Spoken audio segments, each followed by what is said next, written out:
Hi friends, അസ്സലാമലൈക്കും. പുതിയൊരു വീഡിയോയിലേക്ക് എല്ലാവർക്കും സ്വാഗതം.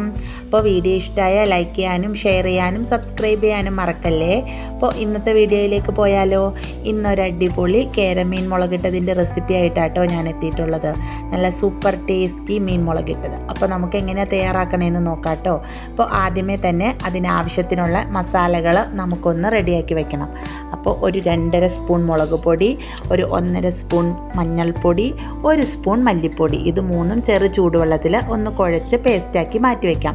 പിന്നെ ഒരു തക്കാളി ചെറുതായി അരിഞ്ഞത്, ഇഞ്ചി, വെളുത്തുള്ളി, പച്ചമുളക്, ഒരു സവാള കൊത്തി അരിഞ്ഞത്, കൊടംപുളി ഒരു 3 കഷ്ണം ചെറു ചൂടുവെള്ളത്തിലിട്ട് വെച്ചേക്കണം കേട്ടോ.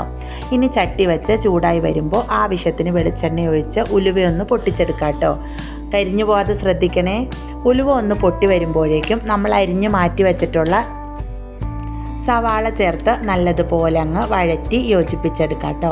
സവാള വഴറ്റുമ്പോൾ സ്വല്പം ഉപ്പും കൂടെ ഇട്ട് കൊടുത്താൽ പെട്ടെന്ന് അങ്ങ് വഴന്ന് കിട്ടും. സവാള വഴന്ന് നല്ല സെറ്റായി വരുമ്പോഴേക്കും ഇഞ്ചി, വെളുത്തുള്ളി അരിഞ്ഞതും 2 പച്ചമുളകും നടുക്ക് കീറിയതും കൂടി ചേർത്ത് അതും നല്ലതുപോലെ അങ്ങ് വഴറ്റിയെടുക്കാം. ഇതിനൊപ്പം തന്നെ സ്വല്പം കറിവേപ്പിലയും കൂടി ചേർക്കണ്ട കേട്ടോ. ഇത് മൂന്നും നന്നായി വഴന്ന് സെറ്റായി വരുമ്പോഴേക്കും നമുക്ക് തക്കാളിയും കൂടെ ചേർത്ത് കൊടുക്കാം. തക്കാളി ചേർത്ത് ഒന്ന് മൂടി വെച്ച് എല്ലാം നല്ലതുപോലെ വെന്ത് ഉടഞ്ഞ് വരുമ്പോഴേക്കും വേണം നമ്മൾ പേസ്റ്റാക്കി വെച്ചിട്ടുള്ള മസാല ചേർത്ത് കൊടുക്കാൻ കേട്ടോ. അപ്പോൾ ദേ തക്കാളിയൊക്കെ നല്ലതുപോലെ വെന്തുടഞ്ഞ് വന്നിട്ടുണ്ട്. ഇനി നമ്മൾ ആദ്യം പേസ്റ്റാക്കി മാറ്റി വെച്ചിട്ടുള്ളത് നമുക്കിതിലേട്ട് അങ്ങ് ചേർത്ത് തീ ഒന്ന് സിമ്മിലേക്കാക്കി നല്ലതുപോലെ പച്ചമണമൊക്കെ മാറണ വരെ ഒന്ന് വഴറ്റിയെടുക്കണം. അതങ്ങ് വഴന്ന് വരുമ്പോഴേക്കും ആദ്യം വെള്ളത്തിലിട്ട് വെച്ചിട്ടില്ലേ പുളി ചേർത്ത് കൊടുക്കാം. അതെല്ലാം കൂടെ നല്ലതുപോലെ അങ്ങ് തിളച്ച് യോജിച്ച് വരുമ്പോഴേക്കും നമുക്ക് മീൻ വേവുന്നതിനാവശ്യമായ വെള്ളം ചേർത്ത് കൊടുക്കാം. ഇത് ചൂടുവെള്ളം ചേർക്കാൻ എപ്പോഴും ശ്രദ്ധിക്കണം കേട്ടോ.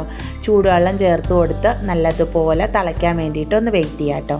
മീൻ നന്നായി തിളച്ച വെള്ളത്തിലേക്ക് വേണം കേട്ടോ വൃത്തിയാക്കി വെച്ചിട്ടുള്ള മീൻ ചേർക്കാൻ. അപ്പോൾ അതേ വെള്ളമൊക്കെ നന്നായി തിളച്ച് സെറ്റായി വന്നു. ഇനി നമുക്കിതിലേക്ക് മീൻ കഷ്ണങ്ങൾ പതുക്കെ ചേർത്ത് കൊടുക്കാം. പിന്നെ കുത്തി ഇളക്കി യോജിപ്പിക്കരുത് കേട്ടോ, പതുക്കെ ഇളക്കിയാണ് യോജിപ്പിക്കാവുള്ളൂ. അപ്പോൾ അതേ മീൻ കഷ്ണങ്ങളൊക്കെ ചേർത്ത് നമുക്കൊരു 5-6 മിനിറ്റ് ഒന്ന് തിളപ്പിച്ച് എടുക്കുമ്പോഴേക്കും നല്ല സൂപ്പർ ടേസ്റ്റി ആയിട്ടുള്ള കേര മുളകിട്ടത് റെഡി കേട്ടോ. നല്ല കപ്പയുടെ കൂടെയോ ചോറിൻ്റെ കൂടെയൊക്കെ അടിപൊളി കോമ്പിനേഷനാട്ടോ. നല്ല നാവ് കത്തണ മീൻകറി എന്നൊക്കെ പറയില്ലേ, അതുപോലെ നല്ല അടിപൊളി മീൻകറിയാണ്. ഇനി ഇതിൽ മുളക് പൊടിയുടെ എരിവിനനുസരിച്ച് അങ്ങോട്ടും ഇങ്ങോട്ടൊക്കെ ചേഞ്ച് ആവുകയും മുളക് പൊടിയുടെ അളവ്.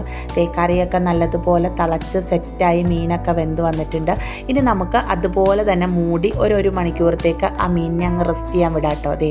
അതൊക്കെ കഴിഞ്ഞ് മീൻ കറി നല്ല കുഴമ്പ് നല്ല സൂപ്പറായിട്ട് വന്നിട്ടുണ്ട് കേട്ടോ. കണ്ടോ, ചൂടൊക്കെ ഒന്ന് തണുത്ത് കഴിയുമ്പോൾ വേണം നമുക്ക് സെർവ് ചെയ്തെടുക്കാം. അപ്പോൾ വീഡിയോ ഇഷ്ടമായാൽ ലൈക്ക് ചെയ്യാനും ഷെയർ ചെയ്യാനും മറക്കല്ലേ. വീണ്ടും നല്ലൊരു വീഡിയോയിൽ കാണാം ഫ്രണ്ട്സ്. ബൈ.